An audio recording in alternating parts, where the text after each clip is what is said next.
Dan pada kesempatan yang baik ini, Bapak Ibu, warga yang saya hormati, saya adalah manusia biasa yang penuh dengan kesalahan, yang penuh dengan kekurangan, yang penuh dengan kekilafan.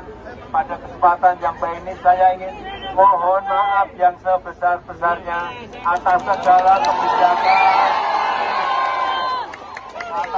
kebijakan yang mungkin kurang berkenan di hati Bapak Ibu sekalian. Saya rasa itu yang ingin saya sampaikan. Terima kasih. Pak Jokowi udah minta maaf berulang kali, tetapi buzzernya itu masih menjilat berkali-kali. Kan itu konyolnya tuh, dan pembelaan terhadap Jokowi itu masih aja tuh. Yang buzzer ini yang jadi masalah, karena bagi mereka, kalau konstruksi politik berubah, maka mereka itu nggak jelas itu menjadi puing apa-apa itu kan. Jadi buzzer-buzzer ini menggantungkan harapan, masih menggantungkan harapan pada Jokowi, seolah-olah Jokowi masih punya kuasa itu. Padahal dalam hitungan hari itu selesai semua. Nah itu mungkin yang jadi semacam refleksi Pak Jokowi untuk mulai meminta maaf. Tetapi orang akan ingat bahwa iya, dalam soal hari-hari ini, soal dinasti anak-anaknya itu jalan terus. Jadi apa yang hendak dimaafkan kalau perilaku politik beliau itu tetap di dalam upaya untuk mencari celah, menyelundupkan kepentingan dinasti. Itu problemnya di situ kan.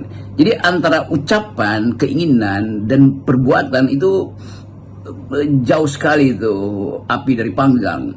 Nah, kemungkinan ini yang membuat orang merasa bahwa Jokowi sedang memanipulasi keadaan, soalnya dengan minta maaf orang lupa proses Gibran dipaksakan jadi wakil presiden, proses Kaesang diduga kuat memperoleh gratifikasi. Kan ini soal yang di dalam permainan komunikasi politik orang sorotan kamera akan pindah pada gerak bibir Pak Jokowi, saya minta maaf. Iya, tetapi gerak otaknya tidak setara dengan gerak bibirnya.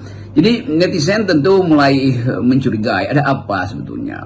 Dan pada saat yang sama kita mulai melihat bahwa kondisi politik kita memang ada di dalam kecemasan atau paling nggak kegelisahan tuh. Karena tetap kita harus pikirkan di mana kita letakkan Pak Jokowi nanti itu. Tentu kita ingin supaya beliau dihormati, tetapi nggak tahu, kita tidak punya semacam point of view untuk menerangkan di mana yang bisa kita anggap sebagai sudut paling mulia supaya kita hargai Pak Jokowi. Kelihatannya susah itu.